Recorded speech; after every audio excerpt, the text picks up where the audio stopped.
Right, good afternoon, ladies and gentlemen, members of the public. Welcome to the Planning Committee of the 2nd of December. We're now in December and the weather is telling us so. Could I please remind everybody to make sure that their mobile phones are switched off before we start, please? Well, while some are doing... Yes, Councillor Dovey? Madam Chairman, I think perhaps you didn't get a... Please, could you switch your microphone on? Yes, of course. I think perhaps you didn't get an apology from me for not turning up for the planning thing yesterday. I was out in the wilds of Woolly Hampshire and my mobile ran flat, and by the time I found somebody I could borrow one off, I think you'd left. But I think Richard will confirm that I did phone in and try to apologise. Yes, Chair, I did pass on the message to Phil. I left a message on his answer phone. So, I see. Right, thank you very much for that. Any apologies for today's meeting, please? There's one from Councillor Clark. Thank you. Declarations of interest? Right.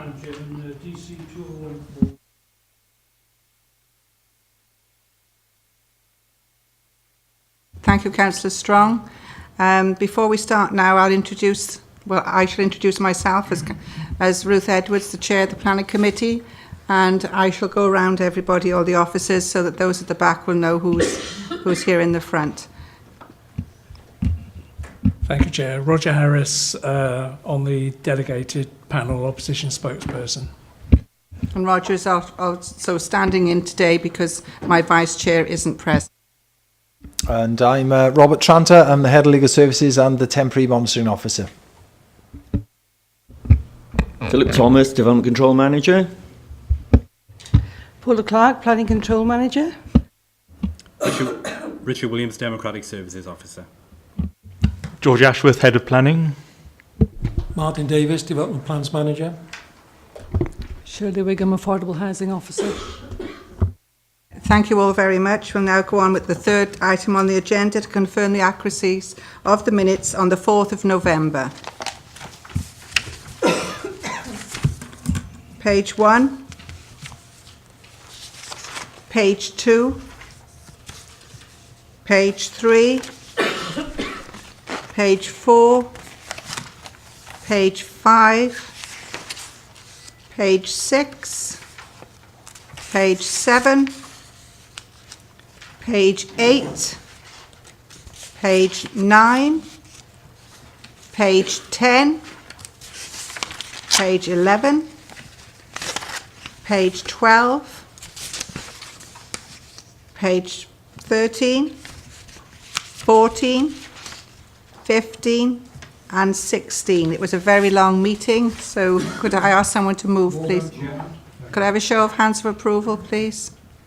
Thank you all very much. I don't think today's agenda is so long, so it shouldn't take most of the afternoon.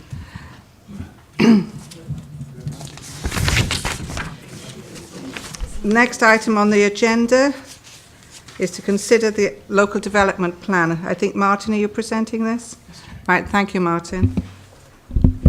Yes, thank you. As members will know, the Monmouthshire Local Development Plan, the LDP, was adopted in February of this year, following an examination in public during the course of last year. It introduces a new affordable housing policy, Policy S4, and the Affordable Housing Supplementary Planning Guidance, SPG, that you've been given as an appendix to this report, explains how the policy will be implemented. Policy S4 differs from the previous UDP policy in a number of ways. The percentage required is higher, from a standard rate of 20% throughout the county as set out in the UDP, to 25% in 7-site settlements and 35% in the main market towns and the rural secondary settlements and open countryside. This in itself is a different change from the UDP in that there are now different rates from different areas throughout the county. This was mainly based on land values. Land values are less than 7-site areas, so a lower percentage requirement is necessary not to affect scheme viability. These percentages were set, in fact, after a detailed viability assessment that was scrutinised in the LDP examination, as it's important to set the requirement at a percentage that does not affect scheme viability. Although there is an opt-out in the policy that the 35% and 25% requirements are subject to appropriate viability assessments in individual cases. Another change is that the general threshold at which affordable housing is required has also been reduced to 5 or more rather than 10 or more. This is to try and bring more developers into the net and to make them provide affordable housing and then increase the amount of affordable housing provision.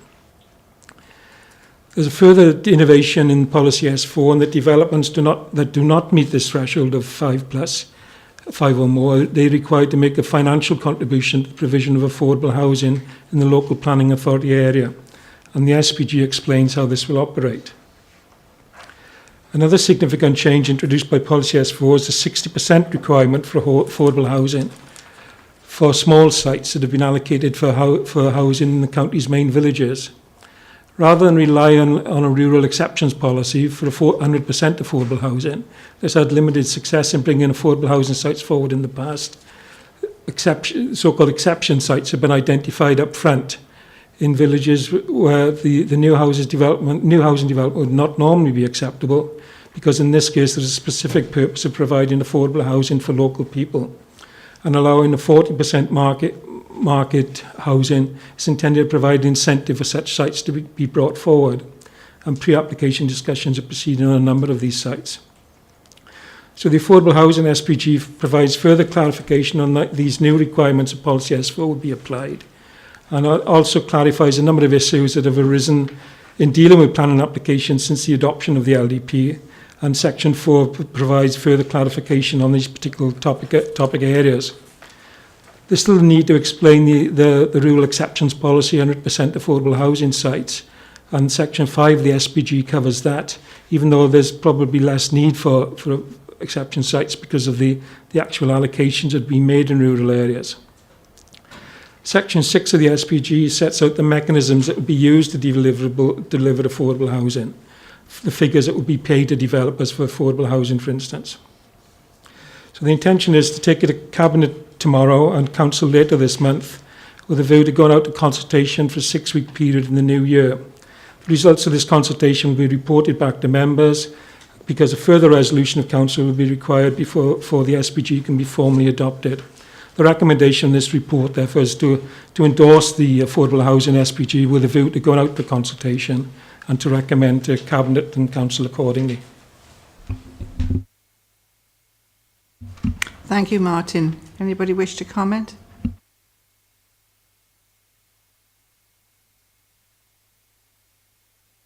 Councillor Bakeborough? Just a generic question. It's probably a bit of a crystal ball here. When I was looking through it, because obviously affordable housing definitely important in order to have local housing for local people, particularly professionals, teachers, national health workers, that kind of thing. I don't know if you can answer this, but if we do merge, what does local mean then when you're looking at local housing for local people? And also in the report it was saying that with housing it'll be monitored by Monmouthshire County Council, but again, if we merge, who will do the monitoring? I think you're right. I don't really have a crystal ball to answer that. You know, we've based it on the idea that this is Monmouthshire County Council's LDP and Monmouthshire Council's policy that has to be explained in the SPG. In terms of local people, there is a specific rural housing allocation, which means it goes first to the people as a cascading system. That means it goes first to local people in that community council area. So that, you know, that is a specific aspect of the rural allocations policy. So affordable housing allowed under this policy in a rural area, it follows that cascading policy, and I think it is a policy that has previously gone to Cabinet and been agreed, of cascading down to people immediately affected. Okay, George, if you wish to answer. Just going to add that if the merger does take place, which seems probable, we don't know, it's not guaranteed with whom, but if it was to be Newport, which has been mooted in the past, then at a professional level we do discuss cross-border issues with colleagues in Newport, and their view is the same as ours, as your officers, and that is that there would have to be an area-based approach, because the city area is so patently different in character from the rural part of Monmouthshire. So if the two were to be joined together, then we would still expect there to be an area-based approach to planning, which would include affordable housing and other elements as well. Thank you. Okay, Councillor Edwards. Yeah, thanks, Chair.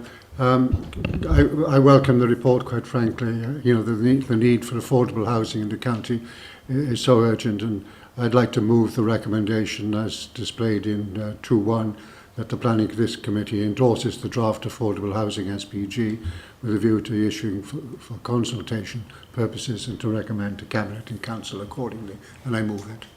Better second that, Madam Chair.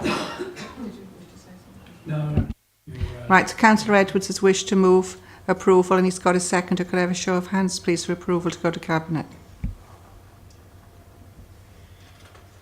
Okay, right, thank you.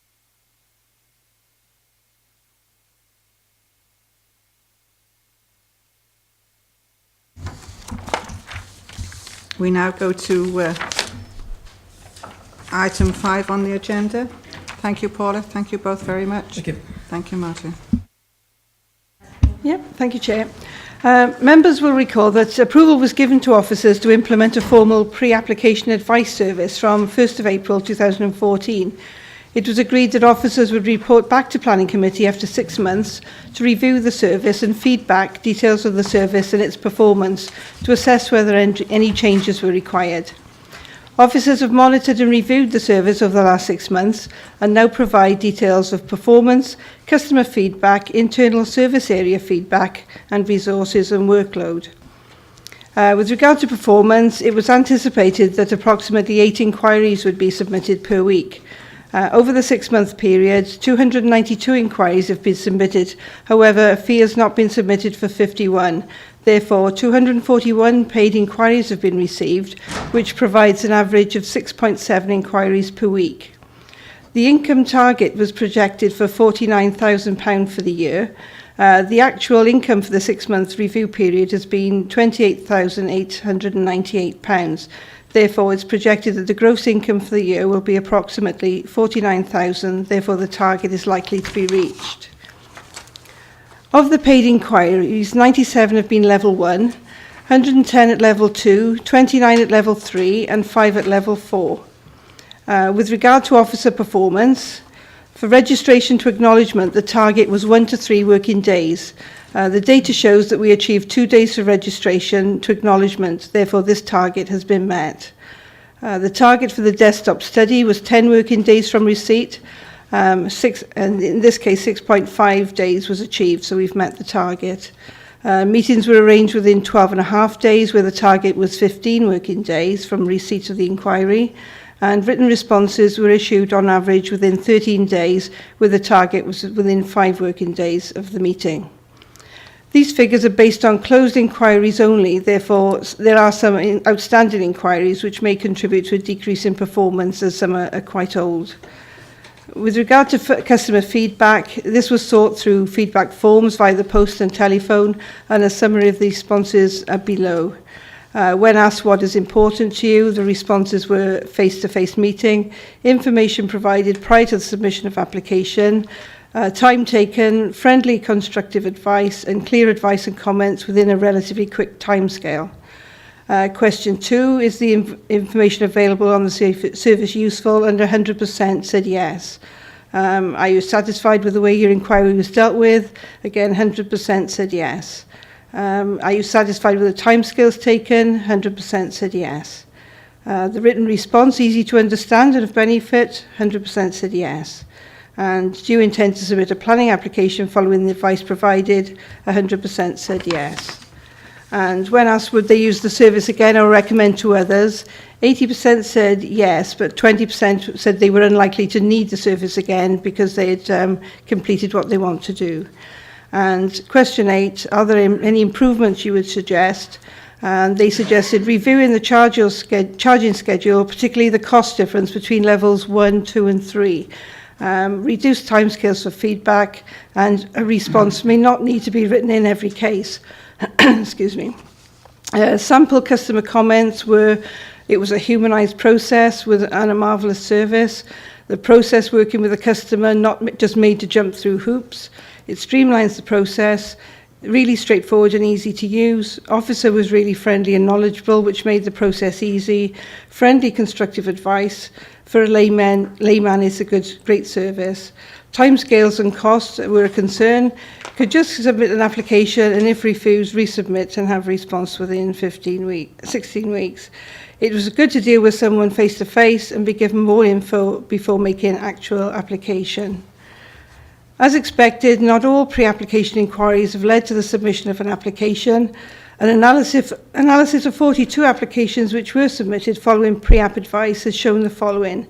9 have yet to be determined. Of the other 32, 26 were determined in less than 8 weeks. 1 was withdrawn, 3 were delayed by having to go to planning committee, and 1 had issues with external consultees and complications.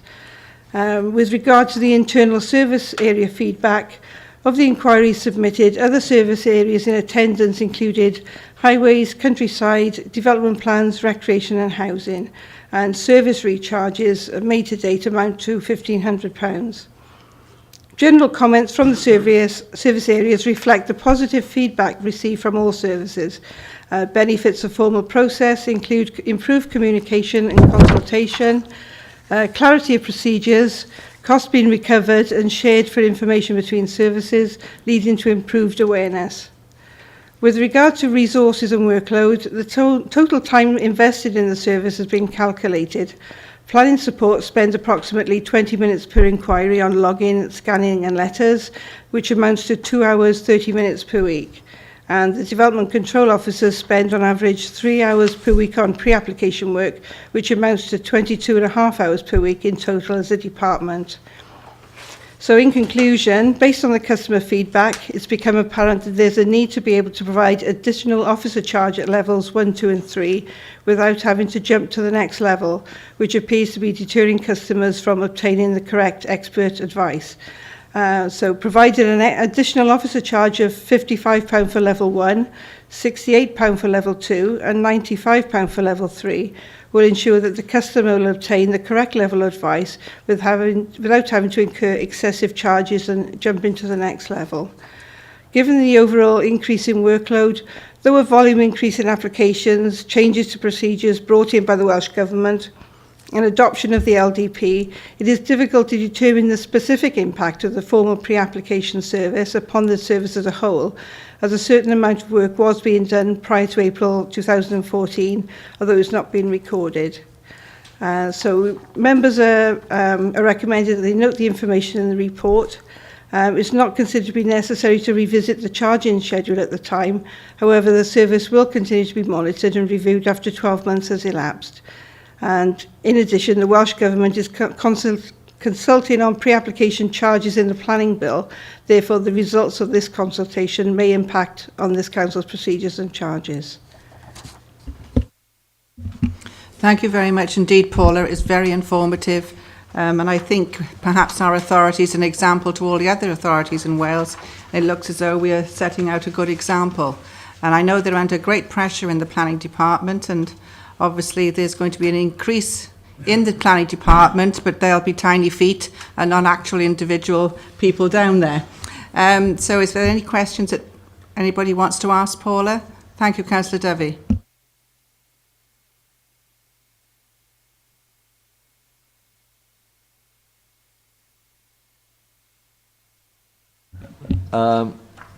Could you explain to me what service recharges are? To date, the amount is £1,500. How do they come about, Paula, please? Yeah, no problem. When we do levels 3 and 4 of the service, that includes officers from other departments such as highways, development plans, countryside, And where those officers are in the meeting, they get charged for their time as well out of the fee that's generated from the pre-application. So for the higher levels, with the higher fee, the fee is spread out between the officers that are involved in the pre-app advice. Thank you. Paula, would that be mainly for a large development more than anything else? Yeah. Right, thank you. Anyone else wish to ask anything? Councillor Blakeborough? So in summary, by putting this in place, our performance is improved in terms of timescales along the process. That's how I've read it. And the feedback has been good from people who've used the service. I'm just interested in terms of reviewing the costing. Am I right in that some applicants might feel that it is cheaper to put in an application, if it's rejected, learn from that and then put in another one? Would they consider that cheaper than actually using the pre-planning service? And then the next question is, being aware that the workload and is increasing because the number of applications coming in, just concerned in terms of your team, do you feel you've got enough staff to meet this increased demand? We obviously prefer applicants to come in with pre-application advice because it streamlines the process for them, and they obviously get the decision quicker at the end of the day. So we do advise people to use the pre-application advice service, and we get very few people that don't wish to use the service. They see it as a positive. So we are continuing to get pre-application inquiries regularly per week. So we don't see there's a problem in people being discouraged by the fee. They don't seem to be discouraged by the fee at all. The only problem is that if you go between levels, obviously that's why we've advised on the additional officer charge, which obviously they can get somebody else in without having to jump to the next level, rather than them say, well, I only have level 1 then, and they don't get the proper advice. So that's what's come back from the feedback from the customers. At the moment, I think we are working probably at capacity, Phil, with officers. And we, as Ruth said, we have got several people going off on paternity leave in the new year. But at the moment, we are coping, just. Anybody else wish to ask anything of Paula? Councillor Devi again, quickly please.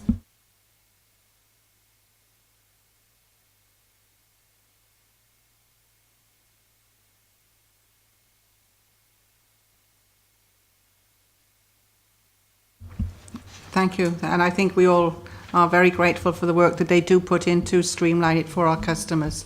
And it's to be congratulated, and I think we've got a good example for others to learn from. Thank you very much, for all of the team actually. Thank you.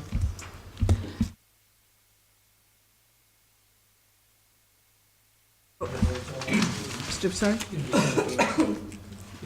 The vote? Yes. Councillor Devi, you proposed?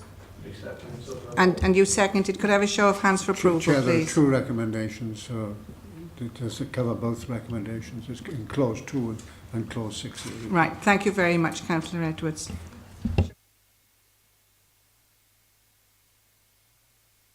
Thank you. Right, sorry, the applications of the afternoon. The first one is on page 3. Get into the bundle. And this is you, Paula, again, please. Thank you. Thank you, Chair. This application seeks permission for the conversion of a stone barn to a dwelling at Carrow Hill Farm, St Bride's, Netherwent. The application is brought to committee as the applicant is the father of a county councillor. The conversion of this barn to a 3-bedroom dwelling is considered under policy H4 of the ALDP. The building is traditional in form and is structurally sound and capable of conversion. It's one that members visited yesterday and had a good look round inside and out. The building is in a prominent location adjacent to the lane. The proposal is contained within the existing building using existing openings and maintaining its roof height. As the the location of it, and the block plan, and showing the access arrangements. Have you got elevations? That's existing, yeah, and proposed. 3 conservation-style roof lights are proposed, 2 at the rear and 1 at the front. However, the original character of the barn is retained. The barn is at a lower level than the neighbouring property, with no directly facing windows, therefore no loss of privacy is envisaged. The access, turning and parking arrangements have been amended to satisfy the highway requirements, and the highways officer now has no objection to the scheme. There are no objections from the biodiversity officer, subject to the usual conditions and informatives. Excuse me. Officers therefore recommend approval of this application, subject to the conditions outlined in the report. Thank you, Paul. Is this yours, Councillor Murphy? Yeah, thank you, Chair. I've got no objections to this, Chair. There were some points raised by the Community Council, all of which were dealt with during the process of the application. So I've got no problems with it at all. Mr. Murphy, anybody else wish to comment? No, there was one thing I noticed on the internal drawing. We have a great say in that. That here, the opening into the kitchen, dining and hall, and the stairs leads off it. Personally, I would find it a bit of a fire hazard with a kitchen and going straight to a stairs. That's just my interpretation. I don't know whether anybody else would feel like that, or whether there could be any comment to the applicant on that.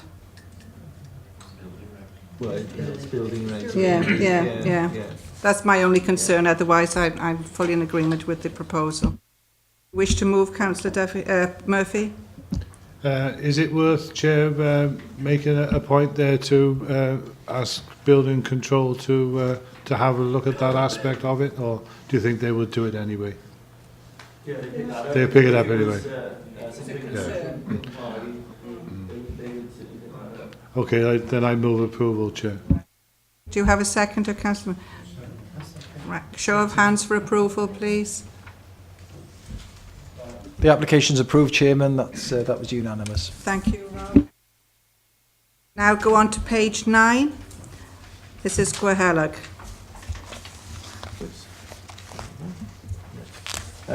Yes, this application for a replacement dwelling at Linderwood, Wenfield Lane, Gwahelag. This was deferred at the meeting held in October as members requested the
Thank you. Thank Sorry, you. Didn't have my mic on, sorry. I don't think anybody complained or drew to their attention that You're they here. couldn't hear you. Yeah, and I think they're well aware of the site now as well. Councillor Smith, I believe you wish to speak on this Chairman, application. I don't need to come to the podium to say that this application is far more satisfactory than the original proposal. Community Council are happy with the reduction of the ridge height further, that's good. Clarification of the ridges going down, looking along the from the Usk Raglan Road. And the hip roof certainly is not so overbearing to the next door property. So yes, I think this is appropriate. I would hope that the committee can approve this application. Thank you, Councillor Smith. Anybody wish to comment besides Councillor Smith?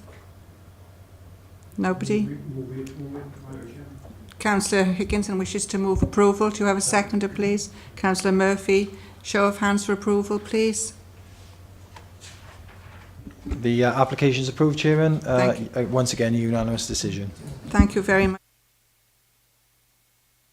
We now go to page 17, and this is Shire Newton.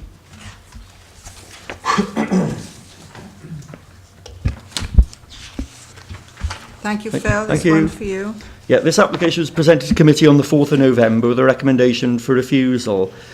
Following revised comments from the AONB unit in respect of an amended plan from the applicants that indicated a reduced site area of development, members resolved to defer the application for the following reasons.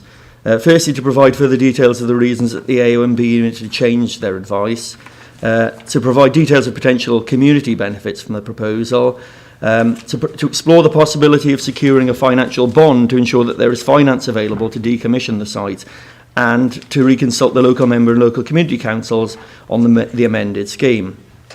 The AONB unit has provided additional comments and has also commented further in late correspondence in response to a query from the local member. The unit sums up by saying that owing to the enhanced mitigation and the examples of good practice that the enhanced proposals now display, they did not feel that there was adequate justification to uphold their initial concerns about the development. Sorry, got that, sir. With regards to community benefits, the applicants have approached the local community councils, both Shire Newton and Mathen, with an offer to provide a sum of £20,000 as an annual payment of either £2,000 for 10 years, subject to annual adjustment for inflation, or by receiving solar panels from the developer to be installed on buildings where the community councils are the freehold owner or has the legal right to install and operate solar panels on the roofs of public buildings for a period of at least 25 years. It should be noted that the offer of community benefit, other than for the green infrastructure bond referred to later, is not a material planning consideration and therefore should not have any influence on the determination of the application, as referred to in paragraph 3.3 of the original officer report. Members may also recall that the developer is willing to provide a green infrastructure bond that would involve provision of £11,000 for countryside access and interpretation, specific footpath improvements and a village pollinator project. At the last committee, members raised some concerns regarding the decommissioning of the site. And as a result, the applicants have provided your officers with a copy of the legal agreement that has been drawn up with the landowner, which includes a provision of a financial bond to ensure that the site will be decommissioned at the end of the life of the solar panels. This type of agreement is common for solar park developments. And should members be minded to approve the application, then it is suggested that a condition, as set out on page 19, be applied to ensure that the agreement is honoured. Such a condition has been used by another Welsh planning authority on a recent large solar farm application that was approved. The proposal is now before members for determination, and despite the strong concerns expressed by others, including the local member, officers are satisfied that the revised proposal is acceptable in landscape impact terms, and this view has been corroborated by the council's own landscape officer and the AONB unit. Moreover, the proposal would accord with central government policy that promotes renewable energy, and members are strongly advised to approve this proposal as per the original officer recommendation. Thank you. Thank you very much, Phil. I hope all members have availed themselves of the late correspondence on this application. Everybody happy with having read those? Right. Do you want me to get them? if you can get them up. Yeah. And then Now call on the local member, Councillor Down. You have 6 minutes with 2 minutes later to sum up if you so wish, Councillor Down. thank you, Chairman, and you were getting through this agenda so quickly. Can I just start by quoting from the Secretary of State for the Environment, Liz Truss, who recently said, and I quote, "Our farmland is some of the best in the world. I want to see it dedicated to growing quality food and crops," she said. "I do not want to see its potential wasted and appearance blighted by solar farms. They're ugly, a blight on the countryside, and are pushing production of meat and other traditional British produce overseas." Not my words. Chairman, at your last meeting, you resolved, and this is on page 13 of your minutes, just less than halfway down, we resolved that consideration of application blah, blah, blah, be deferred to a future planning committee meeting. First, 1, to investigate an improved green infrastructure bond / community benefit. 2, reconsult the 2 community councils and the local member. 3, investigate a decommissioning bond and obtain an explanation from the Wye Valley AONB officer regarding its change of opinion. 4 was the Wye Valley AONB office. Now, I am grateful to you for obtaining an explanation from the Wye Valley AONB office. I remain baffled at his change of view, but there you are, that's it. Thank you to officers for investigating the decommissioning bond, and I'm happy with what is proposed in response to that. Thank you too for reconsulting with the 2 community councils and the local member. However, I am disappointed that at least until yesterday, there was no investigation of an improved community benefit. It was simply dealt with as, well, there's nothing we can do with that, despite the fact that the committee had resolved that there should be some extra work done. Now, on Sunday afternoon, I went for a walk around the perimeter of St Pierre Great Woods. Please don't look at me, look at the screen. What you will see are a series of photographs that I took from within the AONB of the site of the proposed solar farm. That is the view as it stands today. I didn't have to go off the footpath at any point. Can you just go through them sort of one every few seconds? A series of views from the footpath of a site which, if you approve this, in a few weeks' time will be covered with glass solar panels. Are you really trying to tell me, and the AONB office has made it clear that it's your decision, not theirs, are you really trying to tell me that the setting of the AONB would not be adversely affected by having those fields visible from within the AONB covered in solar panels? I really do not and cannot understand that perspective. I'll come back to the point later about planting and screening.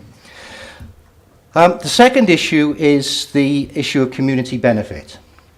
The applicants have not in any way, shape or form engaged with the community councils or with me. I note that in their response, which is in late correspondence, they say we would like to engage with the local community, including Councillor Down, regarding the community benefit. Well, if they would like to, they've had since July, when they submitted this application, to do so. We're now in December. There has been no attempt to negotiate with me. What they have done is completely unilaterally sent an agreement form to the community councils saying this is what we're offering. Please carry on looking at the screen and the views which are about to be destroyed if you approve this application. Now, I have done some research. Again, disappointed that it wasn't done by officers, but I've done it myself. I simply Googled community benefit from solar farms. And the results of that Googling, and I only went through about 5 pages because I got bored then, is set out in the table which is included in your late correspondence. What you will see is that as a starting point, the community benefit seems to be, in general, about £1,000 per megawatt of installed capacity, and then various other things added as well. What the applicants have offered is a fraction of that, and there really does seem to me to need to be some serious negotiation with them about being sensible. Let me make it clear that if they want to engage with me, I will make them available, I will make myself available at their convenience to have a conversation. But the onus is on them to approach me. Finally, Chairman, have we gone to the last photograph yet? Yeah, I think that's it. There is some talk about planting trees to screen the site. I stepped back about 20 yards into the wood and took that photograph. Those are mature trees, not newly planted trees. They've been there since, well, a long time.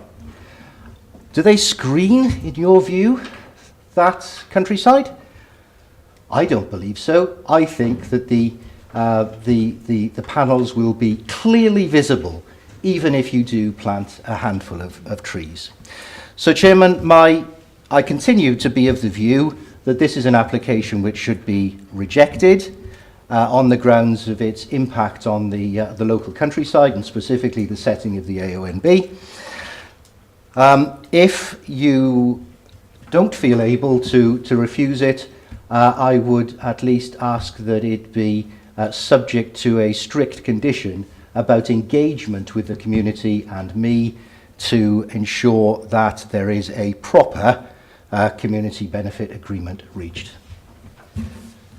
Thank you, Councillor Down.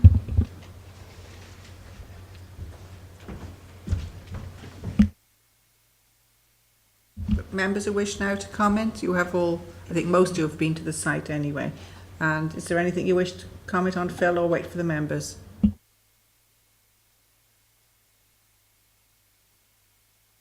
Councillor Murphy, then Councillor Blakeborough. Yeah, thank you, Chair. But if we do pass this afternoon, I would certainly like to support Councillor Down's request for that condition, because that clearly needs to be done. I've looked at this. The last thing I want to see is panels all over the countryside. It's well known that in areas I go to, they're absolutely everywhere. These are at least screened to a substantial extent where they're not in other parts of the country.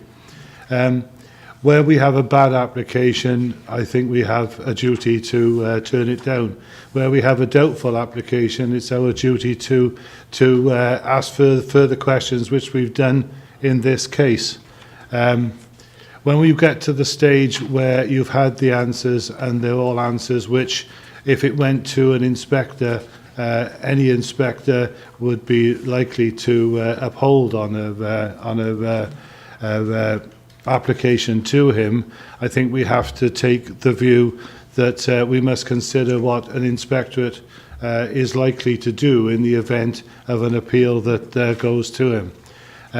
I cannot, although I've looked, I cannot see any planning reasons why we can now refuse this application.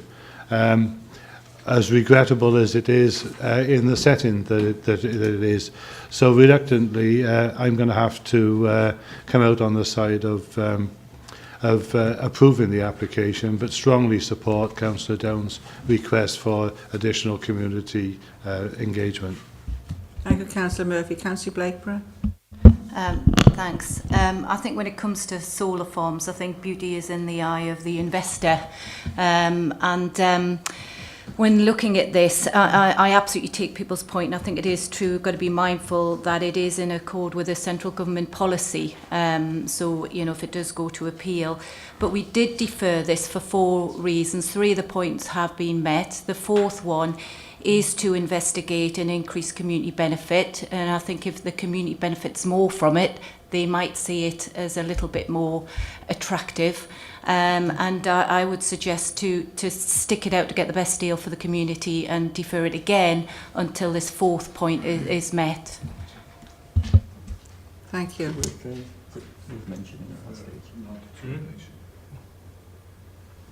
George, do you wish?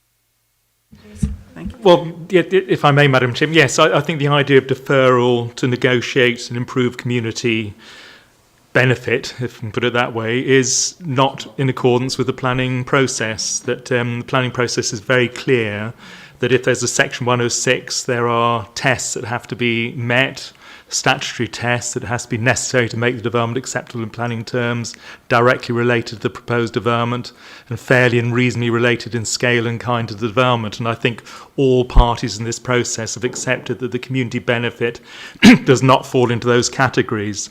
So I'd actually say that the planning process is unable to condition a requirement that community benefit be increased, because that implies direct involvement in that negotiation process. I'd be quite happy with an informative, Madam Chairman, just informing the applicant that because community benefits have been discussed, that to maximise those community benefits would seem to be a good thing. We can come up with a formal word, so an informative, but an actual requirement or a condition or deferral to actually improve those negotiations, I would say actually falls outside of our planning remit. Thank you, Madam Chairman. Thank you for that clarification, George. Councillor Howarth, I believe you wish to speak. Yeah, thank you, Chairman. Just going back to Councillor Down's comments there about engagement on the perspective of community benefit and the green levy, etc. I mean, if Councillor Down can Google what the I'll be very terminology, the going rate is for per megawatt per annum. Surely, why didn't our officers enter into negotiations saying, look, I mean, we want a better deal out of this? Because this is, at the end of the day, this is okay, we're saying it's not part of an agreement, but it is, because it's been offered. And if it's been offered in one respect, it should have been offered in a greater respect. I mean, we sit many hours as councillors discussing how we can try and do things for our communities. And when opportunities are there where we can do something about it, we should grasp it and take it. So I'm really disappointed in that, where somebody can actually do that inside 10 or 15 minutes, but we haven't done that. What would happen if this was refused today as reference to the offer which has been put on the table by the developer for community benefit? Would that still stand within an appeal process? Because I'm unclear, because I'm led to believe if agreements aren't sorted out prior and there is an appeal, you can't have any agreements within the appeal process. Is that correct? Because what we've been offered here, or what has been offered here, is a small minimum of what actually probably we could have negotiated better on. That's not to say we will get it, but negotiation could have happened. We're saying now that actually it's not part of the planning process if we refuse it on the basis of we feel there will be a better deal to be done here. But there is the other aspects of is the screening there. You know, I mean, personally, it's a site of on the AONB boundary there, and it still isn't adequate for my perspective of being within the remit of that AONB, and I probably still. My view is I'd probably still go for a refusal. But that's not to say that negotiations can still take place then on the commuted sum as reference to community benefit. So keep it clean and simple is, if it is refused, can actually the developer increase his contribution, or does it stay as it is? I'm very unclear about whether that can happen. Well, I haven't got the answer, Councillor You Howarth, haven't? but I wouldn't be expected to have the answer to that. But whether George can, I do not know. I don't think that's within the remit. Just to say again, Madam Chairman, your officers do not feel able to negotiate on a sum of money which is separate from the planning process. There's some ambivalence here because it is recognised by the fact that sites being Googled and experienced elsewhere and so on, that offers are made to try and assuage community opinion and try and offer some benefits. And that's right and proper outside the planning process. But as I say, it's not one that we can enter into and actually negotiate on. Things like screening and so on, of course, are. And again, you know, a great deal of investigation has been undertaken on this point, and say the AONB officer is happy and so on. So, you know, I think those aspects are proper planning aspects and have been dealt with. But this financial contribution outside of the planning process has to remain that way. It has to be outside the planning process. And if it went to appeal, then I would expect an inspector not to take account of such negotiations, which would actually be, as say, out with the planning process, although he or she would, I don't doubt, note the community benefit that had been negotiated separately. Now, there is a willingness to have those negotiations. Some progress has been made. If further progress is made, then all well and good. But to say it's not part of this afternoon's consideration, I would very forcibly say. May I just ask then, I remember sitting here discussing 2 turbines in the Megarundi area, and negotiations had been taking place for a green levy and a commuted sum within the community councils, and that was brought to us here because we questioned that amount within that meeting also there, and I just... we seem to set some things out and we don't set other things out. Again, that Councillor House, that was outside the planning process, so an offer directly to the community councils by the developer in those instances. And we had nothing at all to do with that? No, again, it was conducted outside the planning process. Thank you. Yeah. Thank you. Councillor Blakeborough. Just a quick question, just in terms of supplementary planning guidance, is there any way we could have a Monmouthshire County Council guidance in terms of if there's renewable projects, that there's a formula that we look at in terms of working out how much the community can get back, so having the minimum per unit of energy.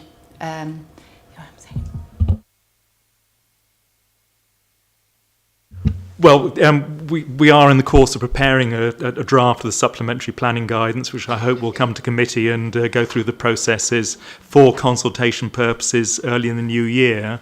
But again, because supplementary planning guidance is supplementing the policy actually in the adopted planning document, which is the LDP, then I wouldn't expect it to cover such negotiations. It may well note, as a matter of interest, as an appendix, for example, that community benefits have been negotiated separate from the planning process elsewhere. I'd see nothing wrong with the supplementary planning guidance actually noting that fact, but to actually encourage a negotiation ostensibly through the planning process, and you know, as the name suggests, supplementary planning guidance is exactly that, then I wouldn't expect it to cover such negotiations. Thank you, George. Councillor Webb. Yes, I welcome this, George, your comments regarding the supplementary planning guidance. Is something that we've been looking for in this committee for some long time. But can you just tell me how the planning bill will affect the solar farms and wind turbines, please? The planning bill, which is due out, I think, next year. And my idea would be, I know it's a ridiculous idea, but I would like to not make any more decisions with regards to solar farms and wind turbines until the planning bill is published and a document. Thank you, Councillor Webb. Madam Chairman, to say that the planning bill has been well publicised, it's been through processes already. I'm not aware of any changes that would actually affect local planning authorities' deliberations over individual planning applications. It's talking about layers of regional planning. It's talking about certain innovations in terms of enforcement and other aspects of planning, but I'm not aware of any guidance that's going to be provided in more detail as part of the planning bill in relation to solar farms or other renewables. Thank you, George. So, sorry, Chairman. So therefore the Welsh Government have no view or any implementation with regard to solar farms, and we've no indication of where. I mean, in this beautiful county of Monmouthshire, surely, I mean, we're looking for tourism and the many aspects of wonderful Monmouthshire, which we all appreciate, and yet there's no guidance on. I just can't. Madam Chairman, if I can say that there is already guidance in Planning Policy Wales and Technical Advice Note and so on. And on a more specific Monmouthshire level, then when the council published its deposit draft of the local development plan, the Welsh Government objected because we actually included a size limit in relation to renewable energy projects, in relation to wind turbines as it happens. And the Welsh Government insisted that we actually deleted that reference and talked about support in general for such sustainable renewable energy projects rather than specifying size limitations. You as members actually acquiesced to that because we weren't keen on it as your officers, but we acquiesced to it and the inspector accepted it, and that's now been enshrined in the adopted plan. So you'll see that the LDP policy in the final plan is actually different from that which was at the deposit stage, and that was specifically because of Welsh Government involvement on this issue of renewable energy. Thank you very much for that, George. Councillor Harris? Thank you, Chair. We've got to remember we're looking at this application against the fact that we're talking about renewable energy, and we're talking, nobody at the moment is talking about global warming, which is what I mention all the time. We talk about a beautiful county. If global warming comes to the extent that we hear that it's going to, this county could be a desert, so we've got to keep that in mind. A number of points that I've heard. We've got a report now that we asked for from the AOMB officer, and the inference is, don't care what you say, we asked for your report, but we're really not interested in what you say. We hear from Councillor Down that he's invoking some national politician, Liz Truss, is it, with her views. They're her views, but we're looking at an application with the planning considerations we've got in front of us. We also heard from Debbie that beauty is in the eye of the investor. And so it is for anything that is put on this county as an industrial project. Anyone that puts a project forward that doesn't want to make money must be out of their minds. So basically, I think we should stop pussyfooting around and just get on with either turning this down or approving it. And as last time, I was the instigator in saying that I move this proposal for approval. I'm doing it again today, now. Thank you, Councillor Harris. Councillor Dovey? Thank you, Madam Chairman. I think the comments made that this county is going to end up like a desert, I think I just think that's scaring and not the appropriate thing to say. You and I ain't going to see this county turned into a desert, and neither will my grandchild or many others. There's a long way to go to that. But I accept the fact we've got a decision to make here, and it's a difficult one. When I look at Councillor Down's shots of where it's to be set, everything in my mind tells me, no, we shouldn't do that. But that isn't the reality nowadays, I fear. What I think we need to know, just to complete our knowledge of this, is if we turn this down again, and it goes to appeal, and it gets passed at appeal, what is it likely to cost this county?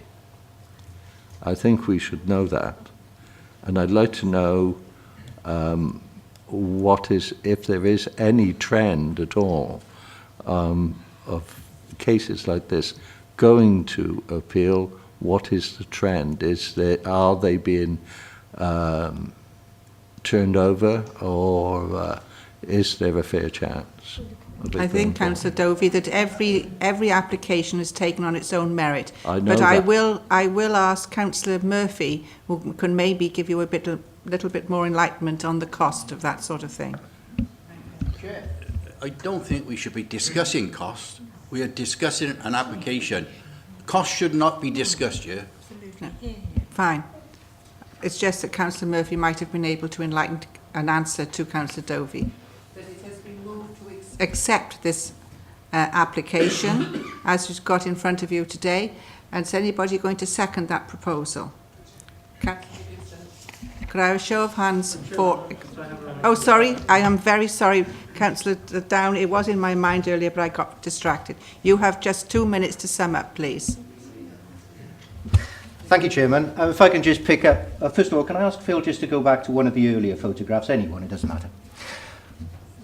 If I can just pick up a couple of the points made. I mean, Councillor Harris, we know, is an unreconstructed climate alarmist. He talks about global warming. What he doesn't tell you is there hasn't actually been any global warming for 18 years, and I think now 3 months. The Arctic ice depth is at its highest for a decade. So, you know, talk of turning this Monmouthshire into a desert is you know, just silly nonsense. Councillor Murphy refers to there being no planning reasons for turning it down. Can I refer you all to page 47, right at the bottom there, when there's a list of things which would cause unacceptable adverse impact. So I look at that photograph. Are you really telling me that placing solar panels over that photograph, the whole of that photograph, would not cause significant visual intrusion? Are you really telling me that it would not cause significant adverse change in the character of the natural landscape? Are you really telling me that it's sensitive and sympathetically sited within the landscape? Are you really telling me that it's a use which is fully compatible with the landscape? Are you telling me that it harmonises or enhances the landscape? I mean, Chairman, obviously there are planning reasons. Excuse me getting passionate, but if you approve this, within a matter of weeks, when I stand in that position and look at that site, what I will see, a few metres from my nose, is a 2-metre high fence followed by acres of solar panels. Please do not do that. Not to me, because in 25 years' time I'll be dead and gone. But for the people of my area, they simply do not deserve that. We must protect our landscape. You do not save the planet by destroying the countryside. Madam Chairman, I ask you to refuse the application. Thank you, Councillor Down.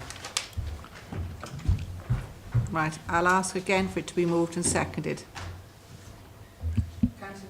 Councillor Evans? Madam Chair, I'd like to reject the application, please. Right, thank you. On the grounds of what we've heard here today. So I'm making... It has already been put for approval, and you have a seconder. I'll have a show of hands, first of all, for approval.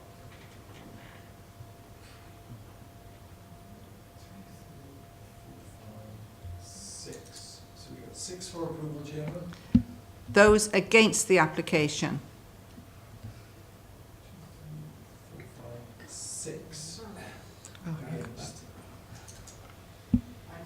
Exercise my vote on either of the application.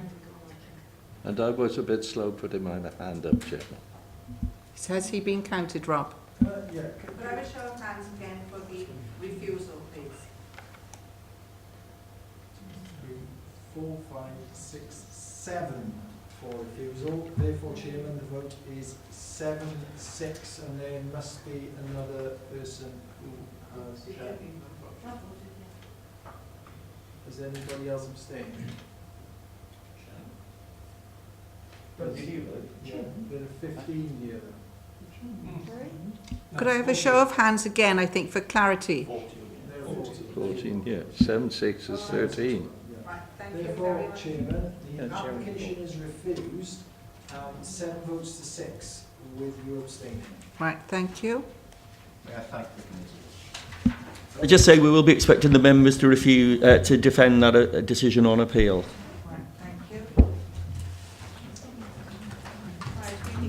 We now go on now to page 60, and this is at Linsoy.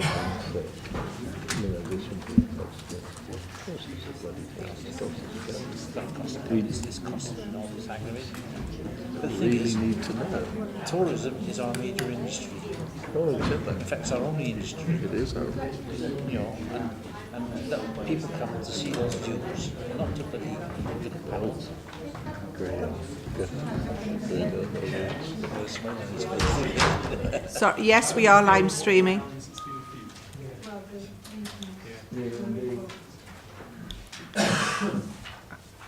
I believe this is you, Paula. Yep. Sorry, thank you. Thank you, Chair.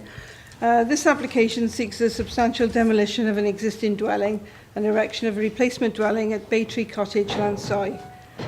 This is one that members visited yesterday. Baytree Cottage is a traditional Monmouthshire cottage thought to be 19th century in origin, located outside the settlement boundary of Lansoy within open countryside. Access to the cottage is via a private lane. The property is in poor condition and small in size with a volume of approximately 201 cubic metres.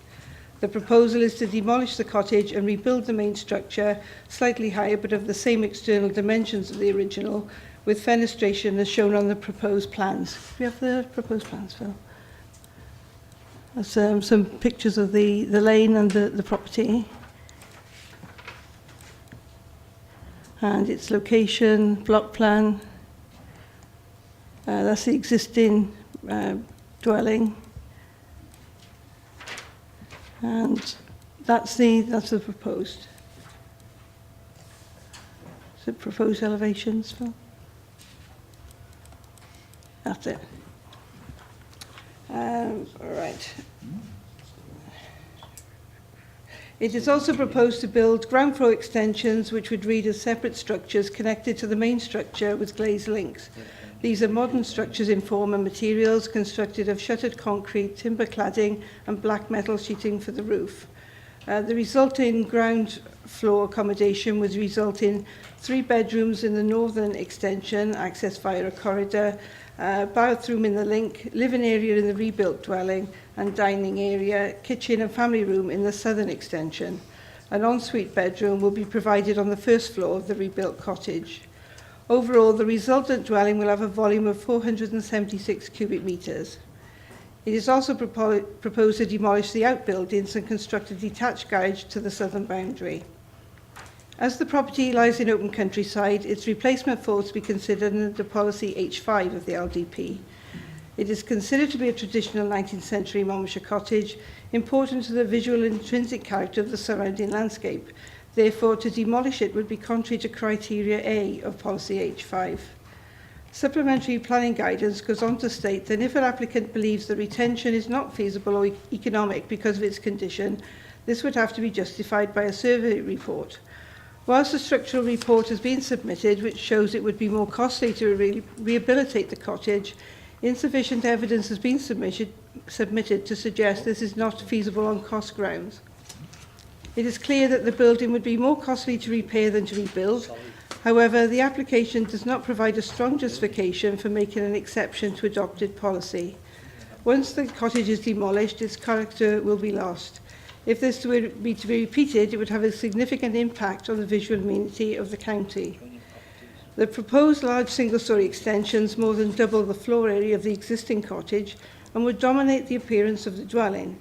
The cumulative size and scale of the extensions virtually surround the rebuild and form an excessively large mass, changing the character of the property, and is therefore considered to be contrary to policy H5B of the LDP. The existing dwelling has a volume of 201 cubic metres compared to the proposed dwelling's volume of 476 cubic metres, which is an increase of 275 cubic metres, which amounts to 137%.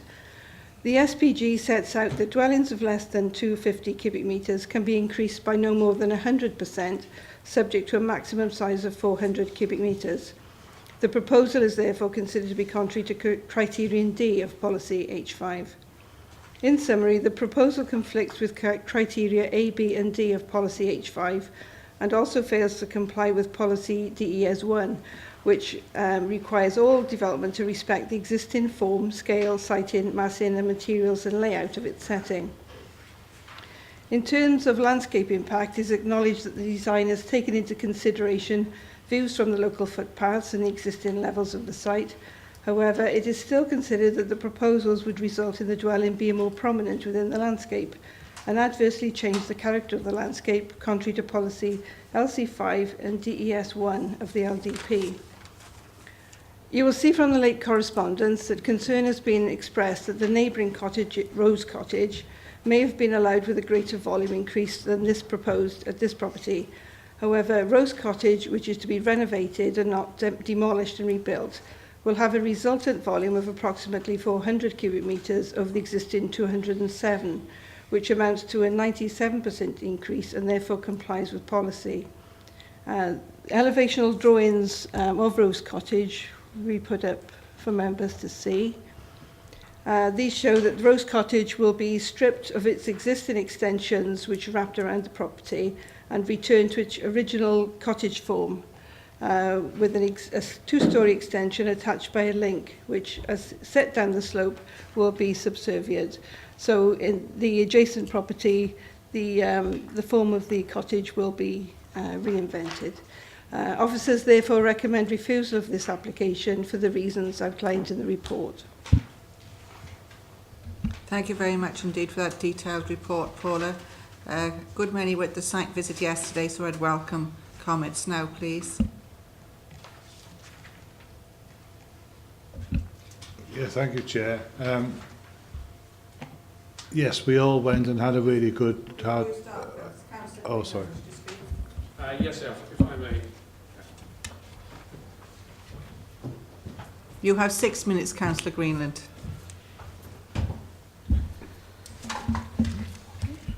Thank you, Madam Chairman. I'm sure that, first of all, I would like to point out one thing. Officers have said this is in open countryside. Those of you who went on the planning committee yesterday will have realised that it is in fact linked to the main village. It is a linear linkage, but it is most definitely linked to the main village, and therefore I would suggest that it is not in open countryside. How important is this cottage? Well, certainly it's not listed, so of itself it isn't important, but what you might consider its importance to be is that it is a traditional cottage, and maybe you might say that the form of it needs to be respected and to be even copied again. But what is most definitely not of public interest is what is inside that building. What is important to it is how it looks in the landscape. And I'm sorry, but I do not buy into a view that you cannot, these days, take down an existing cottage and rebuild it sympathetically in the appearance of the old cottage. But it will, in those circumstances, have one particular advantage to the people living in that cottage. It will have modern insulation standards. And surely, with buildings that are not listed, we should have a policy which allows us to replicate that building with a new building, which is therefore still of importance in the landscape, if you like, but it has modern facilities. I believe that actually we do have that within our policies, but if you feel that we don't, then perhaps we need to clarify that through a specific planning guidance. I would also point out that there have been no adverse comments to this proposal, either from members of the public nor indeed from the Community Council. And I think on file there are quite a number of views that would suggest that this is an application that would be favoured. So just in briefly summing up, do you think that it is necessary to keep this particular building because of its importance, or could you consider an alternative which appears of the same, of exactly the same style, but has the ability for modern amenities and modern styles of and modern insulation? Now, you may not consider that you like the appearance of the extensions, and that's the value of having a planning committee. That it's not just left up to one person to decide that, but it is a committee decision. But I remember when I was on planning committee, I always was the view that a planning application should be granted unless there were specific reasons for it not to be granted. And I would suggest that perhaps here you may like to consider, if this isn't suitable, well then what is? Because surely there must be a logical alternative to simply restoring that building which is in front of you there. I leave it in your consideration, members. Thank you, Councillor Greenland. Councillor Murphy, I believe, sorry that I delayed you. No, that's okay. I was just going to say, Chair, that I think that the extensions are absolutely awful. The closest I could find in the area to them was the farm buildings up the road. So I wouldn't support this application on that basis alone. But as for the matter of the Monmouthshire cottage contained within it, I would like to see the retention of the form.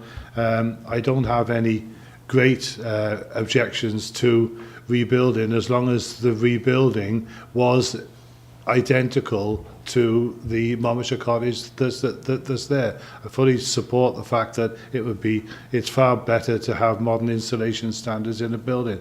But on the plans as presented, particularly the rear elevation, I think it was, it's far from the, can you just flick through, Phil? The one that shows the cross view with all the outbuildings on it. Keep going. That one. Yeah. I mean, that's far from anything like the original cottage and would represent, to me, a complete departure within the rebuilding. So, just to sum up, Chair, I don't like the application at all. I think something along the lines of the Rose Cottage development would be far more acceptable. And if it is decided that the cottage can be rebuilt, I think it should be rebuilt along the existing lines. Thank you, Phil. Maureen, Councillor Powell. Chairman, I'm going along similar lines to Councillor Murphy. I think it's wonderful to put mod cons into cottages. I expect our chairman, like myself, has lived where there's been nothing at all, no water, no sewerage, nothing. And to have modern things put into a cottage, yes, it's great. And to have insulation and all those mod cons. But those extensions, well, especially the one on that side, it just looks like a glorified cow shed. And it doesn't match. If the extension was a similar type to the cottage, to the middle bit, increasing that even as far as you could in the same style, I'd have no trouble at all in wanting to pass it. But those two sheds, they look a little bit like something that the prisoners of war lived on my auntie's farm. They lived in them, but they were very sparse. It might have modern inside, but it just looks wrong. If they could come back with almost a double cottage as it's looking, the cottage bit, I'd have no trouble. Thank you. Could I ask the office, did they have any pre-app advice on this application? They did. So they were well aware of... There were alternatives put forward, but this is what emerged from the... Right. Thank you, Phil. Right. Anyone else wish to speak? Councillor Blakeborough? Yeah, I mean, I do have sympathy with the applicants.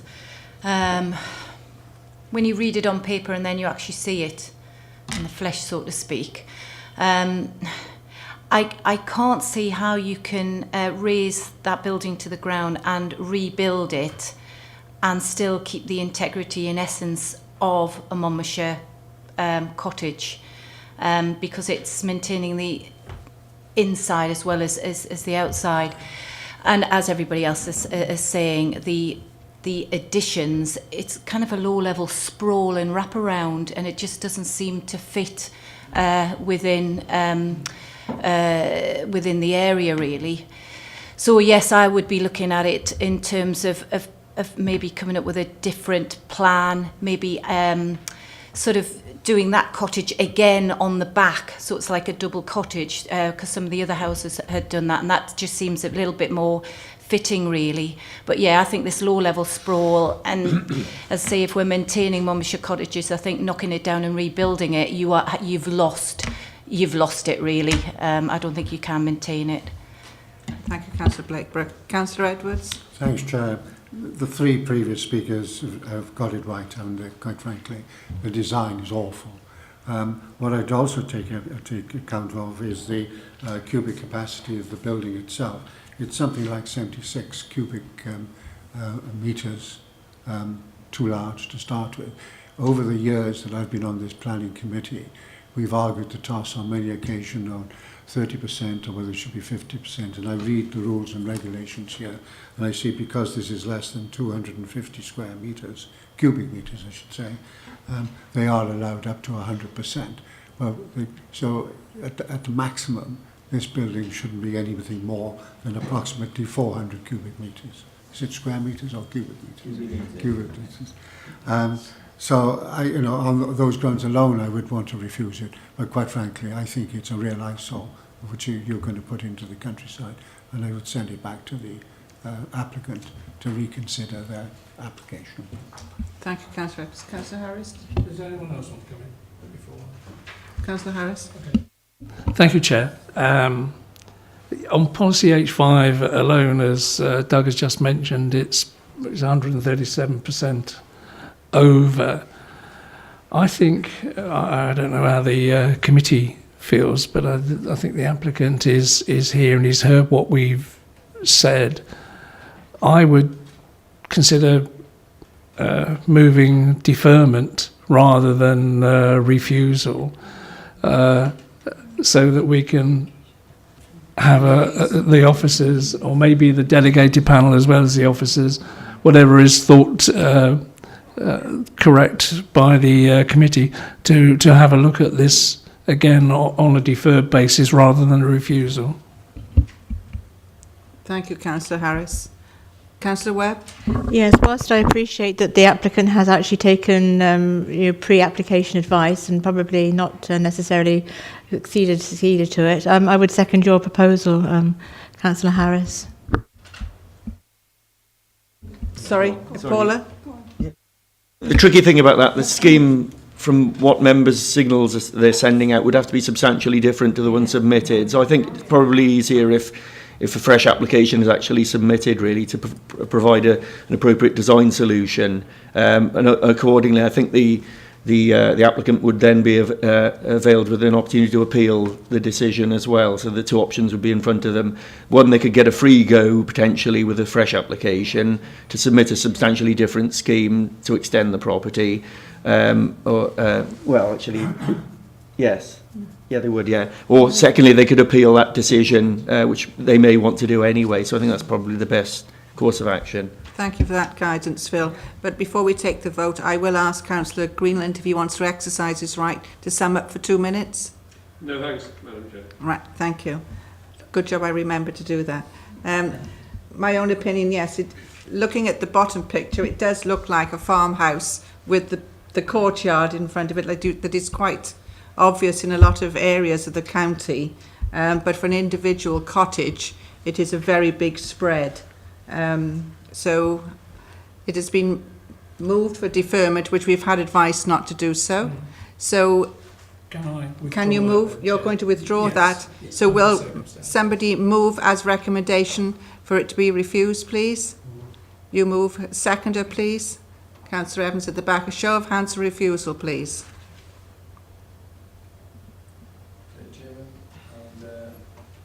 Those for the application? There's 2 abstentions, is it? Okay, the application's refused, Chairman. Yeah. Right.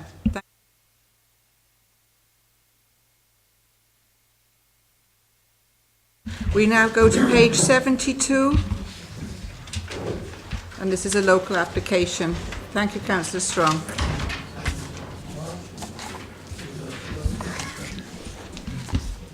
Yep. Thank you, Chair. All right. This application proposes a new drainage plant and improvements to the existing drainage system at the Glenravon House Hotel, Llanbadach Esk. This application is presented to committee as the director of the hotel is an elected member. The proposed new treatment plant will improve drainage of the site in general and prevent pollution of the local environment. The new system will be underground and will have no visual impact. The application site lies within Zone C1, defined by TAN 15, and records show that the site has previously flooded from the River Esk. However, NRW have confirmed that the risks could be acceptable, subject to the developer being made aware of the potential flood risks and advised to install flood-proofing measures as part of the development. This is likely to be a condition of any environmental permit for sewage discharge that would need to be granted by the NRW in any event. Officers therefore recommend approval of this application. Well, the local member has declared interest, so anybody else wish to comment on this application, please? Councillor Hayward. Oh, sorry, Councillor Smith. Don't know how strictly I should, as I got involved slightly down the road. All I would say, members, is that this is definitely a needed development, and I would hope that it's not just advice, but the flood resistance methods must be incorporated, because if the area floods, you're going to have a real mess. So it shouldn't be advised to incorporate those measures. They must be incorporated, and I would assume Natural Resources Wales would make that point. Thank you, Chairman. Thank you, Councillor Smith. That okay, Paula? Yes, it's part of the environmental Yeah. permit thing. Right, thank you. Anybody else wish to comment? Councillor Blake? Just in the evaluation, it's going to improve drainage and it's going to prevent pollution to the local environment, so there's no planning reason to refuse this, so I would go for approval. Thank you. Councillor Howard? Yeah, I'm just reading there from the NRW there. Absence of a flood consequence assessment. Was that pre-planning advice guidance that one of them was required? Because that's what it says here, in the absence of given the scale, the nature of the proposed development, and in the absence of a flood consequence assessment, does that mean they were requested to have one of them, or does that mean they've got to have one of them before actually this application can be... It wasn't? Oh, okay. So who has said that the NRW was saying that there should have been a flood consequence assessment? No? No, they're not saying there should have been one. They're saying in the absence of one. Is that what? So in the absence of one, is that's what they're looking for, but it doesn't actually matter?